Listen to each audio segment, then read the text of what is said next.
So my next guest really needs no introduction. Yvette Nicole Brown is an American actress, voice actress, writer, comedian, and host who you can see pretty much everywhere if you watch television.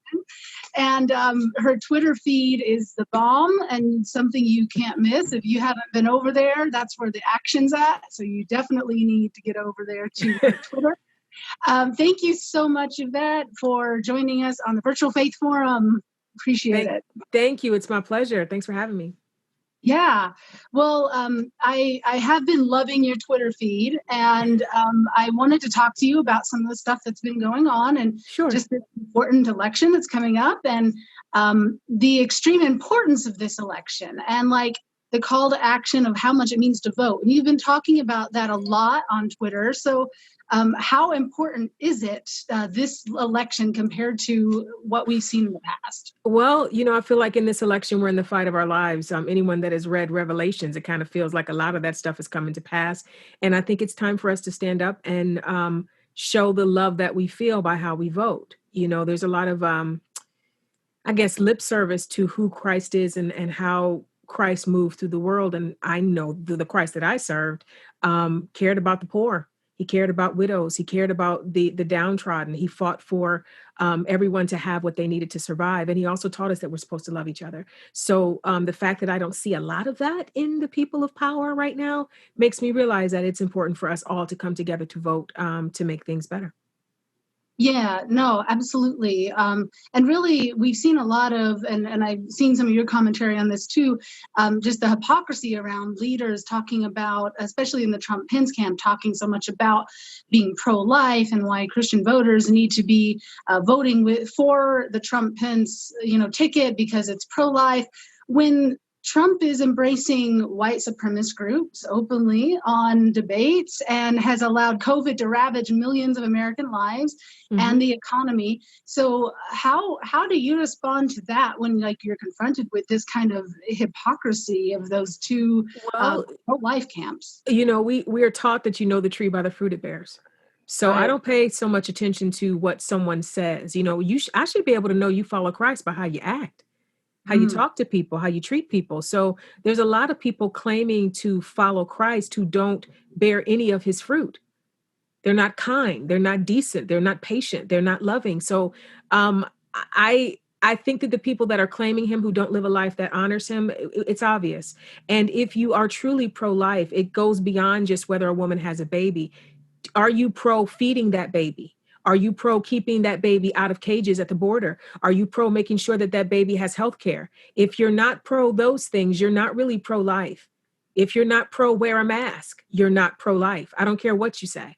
We wear the mask to protect other people. It's an act of love when we put that mask on.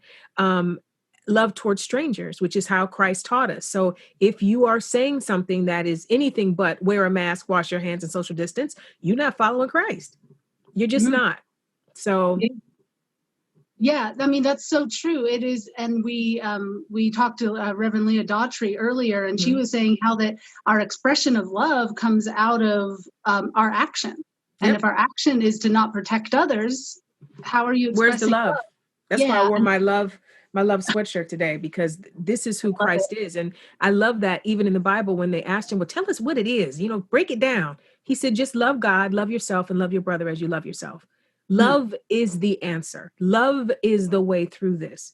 That's it. And he left the breadcrumbs. He never said that we are not, there is no condemnation in Christ. We are not to judge others. We're supposed to deal with the plank in our eye before we fiddle with the splinter in someone else's eye. So he also laid out how we're supposed to go through life as human beings. We are not equipped to judge others. We're not equipped to decide what is right and what is wrong. We are supposed to love, period. So you need to look at your actions and go, am I loving people? Are these choices that I'm making, are they loving? And the person I'm voting for, is this a loving choice? Not just for me, not just for my bank account, not just for my 401k. Is this a loving decision for everybody? Because Christ was about everybody being okay, not just his crew. He wasn't just like, I want my disciples to be okay. I want to be okay. He wanted everybody to be okay. So if you're aligning yourself with some sort of doctrine or way of living that does not provide space for everyone to rise and shine, may not be Christ. It may not be. Well, he said it very clearly. You will know they're my children by the love they show. And that's right. Caveat. It's just one pillar. It's very easy to follow. It's very easy to identify that fruit. Yep. And another one I love is my sheep will know my voice. So when I hear a lot of people talking about Jesus, they talking about Jesus, I go, wait a minute. That don't sound like God. That ain't God. I know his voice. I know his voice. And there's a lot of people claiming Christ. And even Bible even says a lot of people gonna get to heaven and he's gonna be like, who are you? But I did this in your name. I don't know you. A lot of people are gonna find out they're reprobate, and that's gonna shake some souls. It's gonna shake a whole bunch of souls. Yeah, and they'll be like, I judged these people in your name, and I condemned this group in your name. Never told you to do that. He never told us to do that. I told them they're going to hell, and but he never told us to do that. No. He never said that. He never said that. He actually said that we're ill-equipped to do it. We are not equipped to judge what someone else is doing. We're not equipped to judge someone else's walk. We are supposed to just love. Yeah, it's so simple, and that's so reflected in the way that we live our lives, and then in the way that we vote. That's right. The way that we do all of those actions. And I think that you do a really good job of characterizing that whenever you're talking about these issues. And one act by this president that I wanted to talk to you about specifically that happened, it happened a little bit ago, but I think that it's prominent enough that we still, that we keep it in the forefront as we go into election day, is the fact that this president used tear gas on peaceful Black Lives Matter protesters for an idolatrous photo op in front of a church with a Bible. And I feel like that's one of the only things you really have to say to Christian voters who are on the fence. Just look at this act. And we're talking about actions of love. That's about as far from an action of love as you could get. I agree. And this is coming from a man that I've never seen near a church. You know what I mean? Everything about it is performative. It's almost like, well, I need to get this group of voters. So if I hold this Bible in a really weird way in front of this church, then maybe I can trick those people into thinking that I actually know who God is. Again, I say, you will know the tree by the fruit it bears. If that man knew Jesus, his actions in office would be different. His actions in dealing with this pandemic that is killing people would be different. God isn't in that man. That's not a condemnation. That's a everybody please pray. But I'm telling you, the actions of that man, I don't feel God's spirit in that man. So anything he does to kind of go, look at me over here, I do love him. It's like, I need to go to your prayer closet and figure that out. You're gassing people to get to a church to take a picture. That don't sound like God to me. No. Listen. Gassing people who are there to protest for justice. For justice. I mean, that's crazy. Like, these people were quietly going about their business. They were speaking up about what they feel is wrong in this nation, which is their right as American citizens. And he gassed them. A journalist from Europe got hit with batons. Like, what? So you can take a stroll and take a picture holding a Bible. I think it was upside down, which tells you everything you need to know. So that kind of freaked me out. Honestly. It freaked me out. It freaked me out. The way he held it was so weird. Yeah. Yeah, almost like it's an object of, well, there was no reverence. None. There's no reverence in that action. And in the holding of that. And I think that's why the photos have just been wild on the web and all of the memes and everything, because it was just one of those things you just don't see a leader do every day. Right. And also your experience or your walk with Christ is such a personal, individual thing. And, we're not supposed to do anything for him in his name. Like, look at me. We're not supposed to do that. We're just supposed to be humble, meek servants. And so just the idea of him presenting himself in front of a place of worship, holding up the Lord's word as a presentation of what? Right. Your kindness, your goodness, your decency. We can look at your fruit and know that stuff doesn't live in you. So what is this photo shoot for? Who is it for? He fooled no one with that. Yeah. And he harmed people to get there. Come on. Yeah. Yeah. It's really, it is a scary time in the country for a lot of reasons, for a lot of folks. What do you say to people who are struggling with hope right now and really trying to just have faith as we cross this finish line going into November 3rd and into the coming weeks. I say 2 words, but God.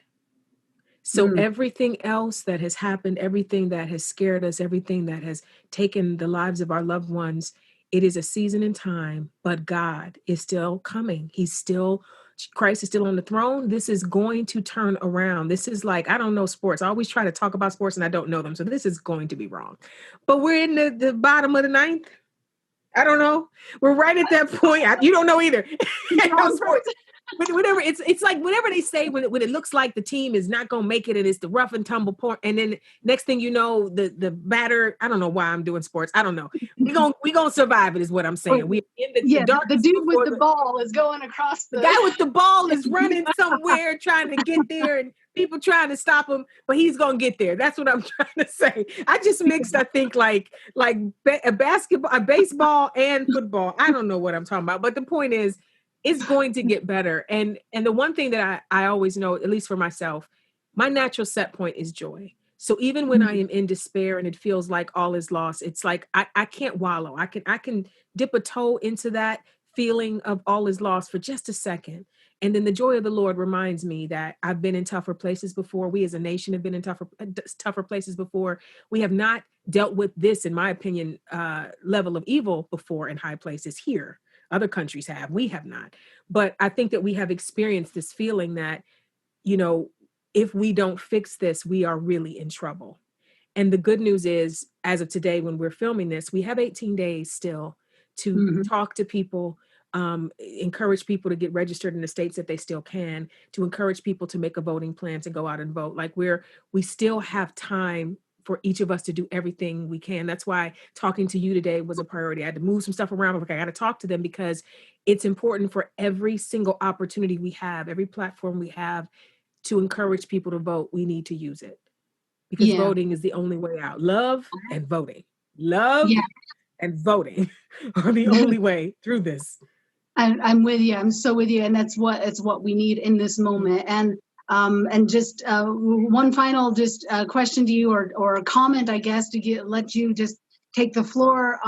Just a word to Christian voters, because we have a lot of people who are watching and who follow our movement in the red states and what's traditionally known as the red states, and then the undecided areas. A lot of people who feel very isolated because they're maybe in an area that is very much a stronghold of Trump, but they're just this sort of blue dot, this Christian Democrat out there who's trying to fight for justice and trying to fight for love the best that they can, but they feel alone. And then we have a lot of people who are involved, who are kind of been on that fence, but they're really having a hard time now. They cannot reconcile their faith anymore with this administration. And maybe they voted Republican their whole life, but they're seeing the fruit now, like we're talking about that fruit, and they just can't reconcile it to their faith anymore. Do you have a word for any of those folks today? Well, I would say first to the Republicans that are feeling conflicted, Trump is not a Republican. So free your mind and free your spirit. And, vote for Biden, and then just wait till the next actual Republican comes around, and you can shift right on over to the Republican again. But the whole point is, if we don't fix this problem right now, more people will die, and the soul of this nation will be further deteriorated.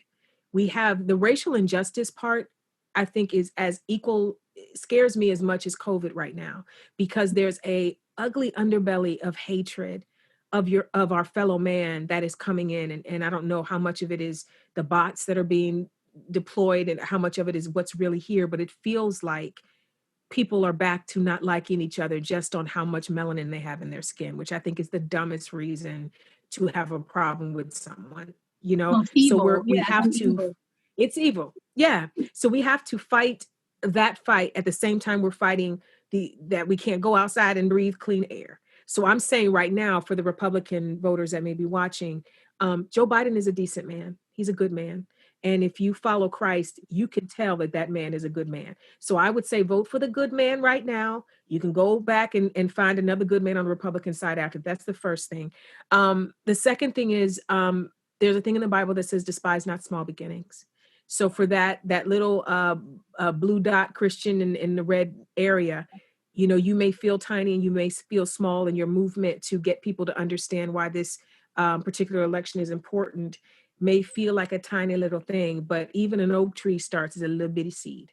So you just plant your seed wherever you can. That seed might be a Biden Harris sign on your front porch. That might be the thing that's your little seed you're planting. Even if 10 people on your block are like, boo, it might be one person that goes, oh, I think I could probably vote that way too, because Mary likes him.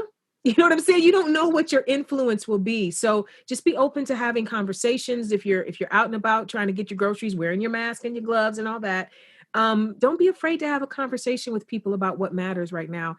It really is a time where it's all hands on deck. I've seen people that have never dipped a toe in politics. They're finally like, well, I better talk about it now. If I'm ever going to talk about it, now is the time, because if we don't talk about it now, we will never have another free election in this country.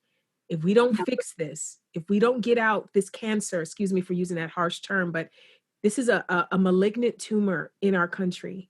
And every day it is growing and it is spreading, and its minions are going out and doing things in this cancer's name that are destroying our country. And we have to get the tumor out. We have to. And that's voting. That's the only thing we have. We have prayer and we have voting. Love is the prayer and voting. Love/prayer and voting. So please get into it. Get into it. Yeah, make your voice heard. Yeah. And it's just crazy the so much of the line that the Trump administration is trying to use is, oh, there's violence in the streets and there's violence. No, I'm so glad you touched on it just before we go, that evil that has risen up, and maybe like you said, it's always there, but this is to a level, that we're seeing. It's just open. It's just open. And the threat of white supremacy and these groups and the threat of the president embracing them is to anyone paying attention, that's the threat. And it's funny, as he keeps trying to say, this is Joe Biden's problem. No. When Biden's not president. He's not president. This is on Donald Trump's watch. Yeah. What's happening right now is on his watch. And when you think about what happened with Governor Whitmer in Michigan, those 13 men were white men coming for a white woman. So if you think that white supremacy can't touch you because you're not black or brown or Asian, white supremacy is just hate. And they can direct it wherever they want to direct it. They direct it at anyone that is not about white supremacy. So if you are a woman, everybody, of faith who are not the same Christianity. That's right. Anybody that is not about white supremacy is the enemy of white supremacists. So if you think you're going to escape it because you don't have a lot of melanin, you're mistaken. So we need to beat back this terrorism the same way we beat back every other act of terrorism in this country. Yeah, and that's exactly what it is. It's terrorism, and it's no different. It's no different. And so it's the greatest threat we have besides COVID. I absolutely agree with you. Yeah, 100%. Like this is really not, this is the time for everybody to, there will be a time where we will, those that have children or grandchildren, we will be asked, what did you do? What did you do when that horrible thing happened in America for those 4 years? Where did you stand? What line did you draw in the sand? Were you someone that fought against the evil? Or did you put your fingers in your ear and go, la, la, la, la, la, because it didn't affect you? This is not the time to sit back and go, well, I hope they figure that out. No. We all have to figure this out. We all live in this nation. Climate change, the sun is hot everywhere. So if you think that you can sit out this election and with someone that doesn't believe it's getting hotter and you're going to survive it, or your kids or your grandchildren are going to survive it, what earth they going to? Oh, believe me, I'm in Phoenix, so record, over 140 days. It's been ridiculous. This is a real problem. Like with this guy has a hand in every single thing that could kill us. Yes. Come on, y'all, everybody look at Biden and know he's a good man. Biden is a good man. You got a choice between a good man and a horrible human being. I'm sorry, he really is not a nice man. He don't care about nobody but himself. So not come a on. hard decision. It's not. Choose the nice, decent man that wants to make the nation better. This is not hard. And that is the pro-life decision as well. They like Come on. yeah, Come good. on. Well, Yeah. well, I thank you so much for taking time to chat with us today. My We really pleasure. appreciate it. You can find Yvette everywhere, and be sure to get on her Twitter feed. And thank you so much. Yes, thank you for Appreciate it. having me. I appreciate it. Yeah.